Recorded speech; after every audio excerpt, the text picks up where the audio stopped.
When God created man, he made him in the likeness of God. They were created male and female. God blessed them and called them man.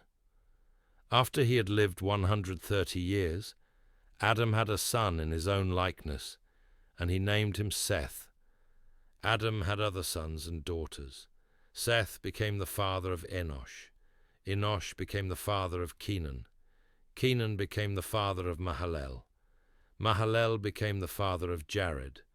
Jared became the father of Enoch. Enoch became the father of Methuselah. Enoch pleased God and walked with him, and God brought him to heaven. Methuselah became the father of Lamech. Lamech had a son named Noah. Lamech said, "He will comfort us in our painful toil of our hands, caused by the ground the Lord has cursed." Noah became the father of Shem, Ham, and Japheth. Noah means comfort. Man began to increase in number on the earth. God decided to limit the lifespans to no more than 120 years. God saw how wicked man had become, and that man's inclination was continually towards evil. God said, "I will wipe mankind whom I have created from the face of the earth, men and animals and creatures that move along the ground and birds of the air, for I am grieved that I have made them." But Noah found favor in the eyes of the Lord. This is the account of Noah. Noah was a righteous man and blameless among the people. He followed God with all his heart. Noah and his wife had 3 sons, Shem, Ham, and Japheth. And God spoke to Noah. "I have decided to destroy all mankind, for the earth is filled with crime because of man. Yes, I will destroy mankind from the earth. Make a boat from resinous wood, sealing it with tar, and construct decks and stalls throughout the ship. Make it 450 feet long, 75 feet wide, and 45 feet high. Construct a skylight all the way around the ship, 18 inches below the roof, and make 3 decks inside the boat, a bottom, middle, and an upper deck, and put a door in the side. Look, I'm going to cover the earth with a flood and destroy every living being. Everything in which there is the breath of life will die. But I promise to keep you safe in the ship, with your wife and your sons and their wives." God instructed Noah, "Bring a pair of every animal, a male and a female, into the boat with you, to keep them alive through the flood. Bring in a pair of each kind of bird and animal and reptile. Store away in the boat all the food that they and you will need." Noah did everything God commanded him. Then God instructed them to go into the ark. And on the 7th day,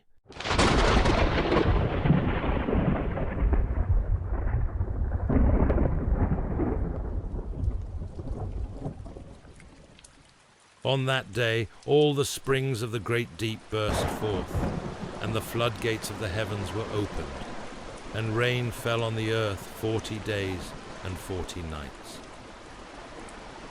For 40 days and 40 nights, the roaring floods prevailed, covering the ground, lifting the boat high above the earth. As the water rose higher and higher above the ground, the boat floated safely upon it, until finally the water covered all the high mountains under the whole heaven, standing 22 feet and more above the highest peaks. And all living things upon the earth perished, birds, domestic and wild animals, and reptiles and all mankind, everything that breathed and lived upon dry land. Every living thing on the face of the earth was wiped out. Only Noah was left, and those with him in the ark. The waters flooded the earth for 150 days. But God remembered Noah and all that were with him in the ark. and he sent a wind over the earth, and the waters receded.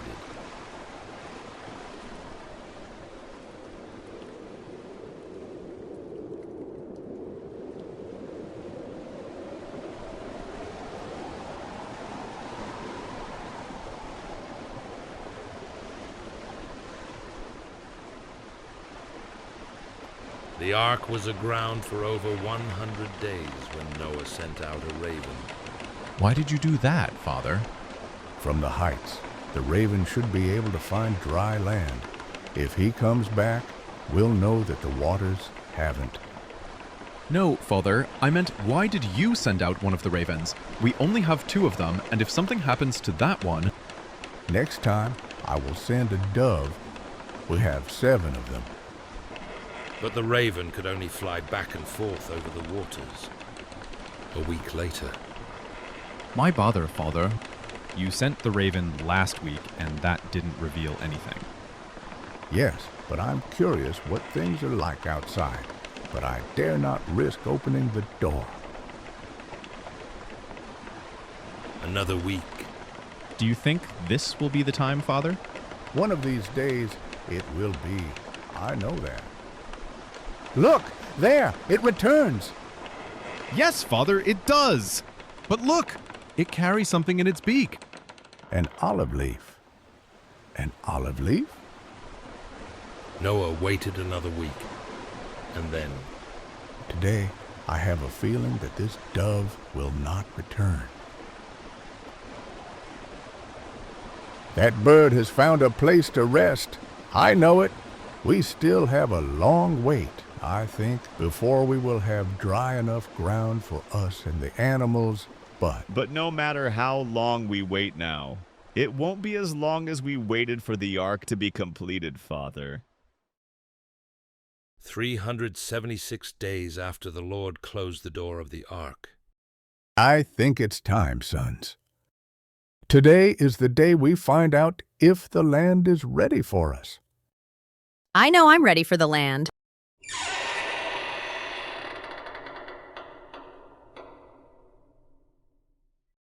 Oh, Noah, look! The surface of the ground was dry. Then God said, Come out of the ark, you and your wife and your sons and their wives. Bring out every kind of living creature that is with you, the birds, the animals, and all the creatures that move along the ground, so they can multiply on the earth and be fruitful and increase in number upon it.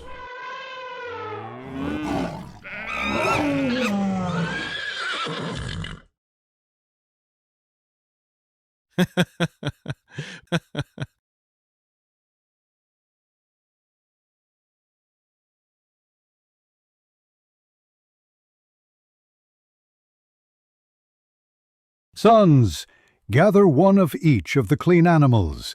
Why, Father? They will be offered to our God as a sacrifice. Now, a fire. A dove, Father.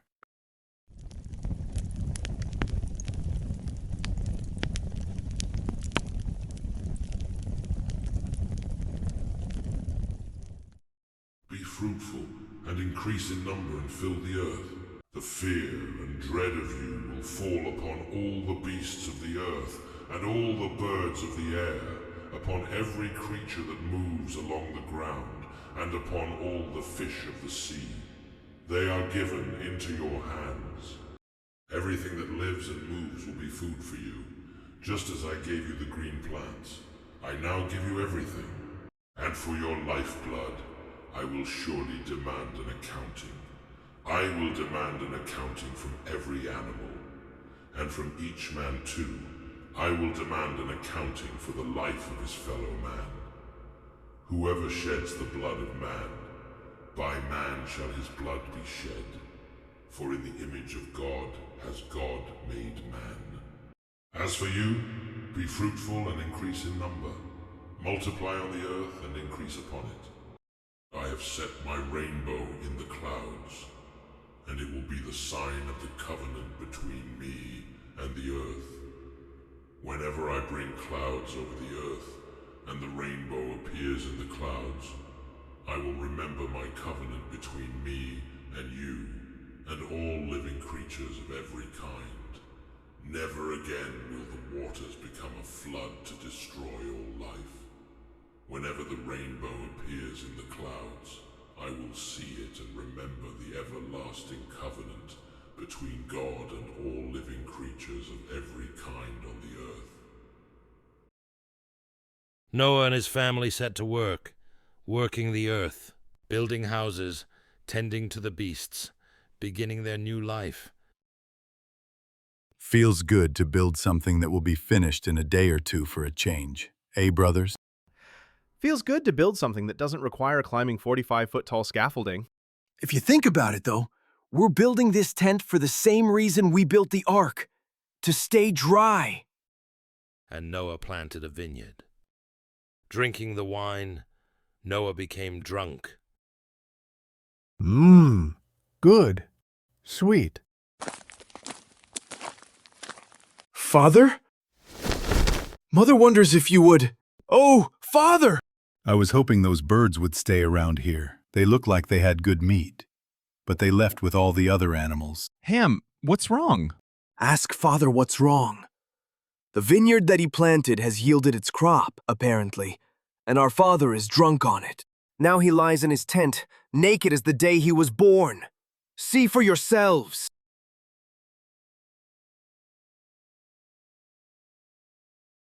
I can't help thinking, brother, how after Adam and Eve sinned, the first realization they had was that they were naked. Many sinners are gone, brother, but not sin itself.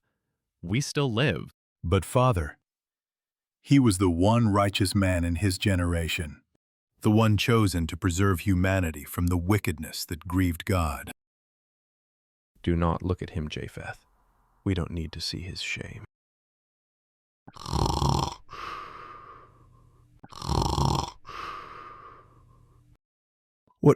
What happened? Why is Shem's cloak on me? Noah, you got drunk and passed out here naked. Your sons could see you. Ham did see you and left you in disgust. But your other two sons took the time to cover you. Ham? Ham? A curse on Canaan for leaving me exposed. May God bless Shem and Japheth for coming to my aid. May Ham be the lowest of the low. May God exalt the other two. Noah, Ham did not put the wineskin in your hand. Ham did not make you drink until you didn't know what you were doing. Ham did not disrobe you. After all we went through already, my own son and I have made wrong choices. And Noah's family grew. His sons had sons of their own. Father, it's a boy. We're going to name him Aram.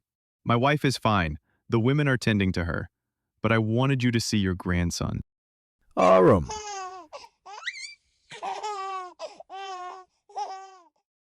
A wicked generation is gone, but the wickedness, our wickedness is not. We have a covenant with God that he will not again cleanse the earth with a flood. I wonder what covenant God will make with the future generations to cleanse their sins.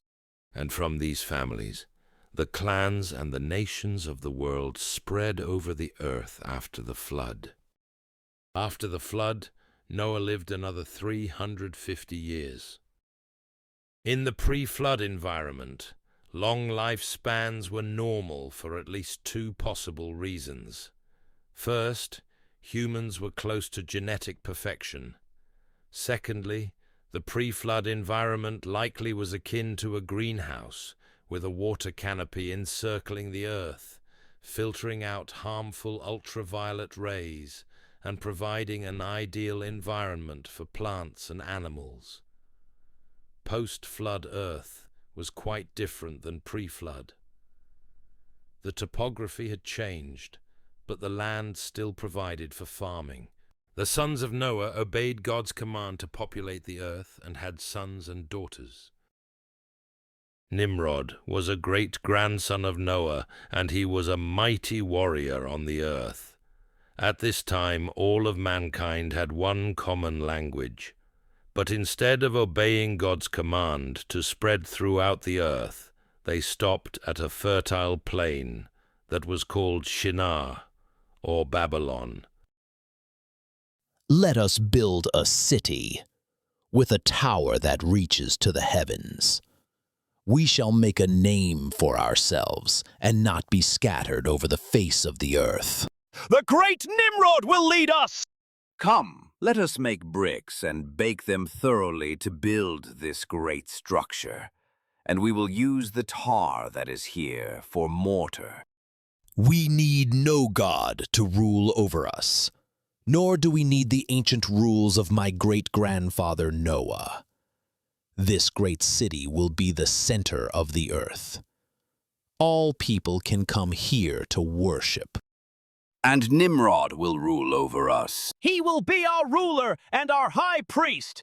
He is a god.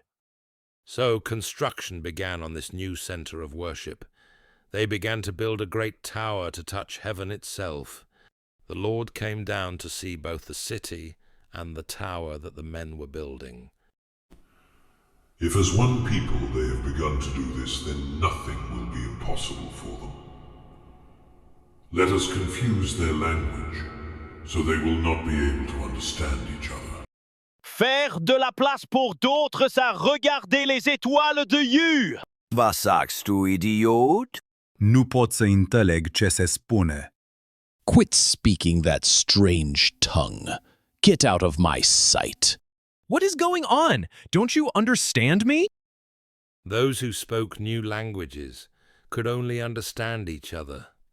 As a result, work on the tower stopped, and the people scattered throughout the earth as God intended.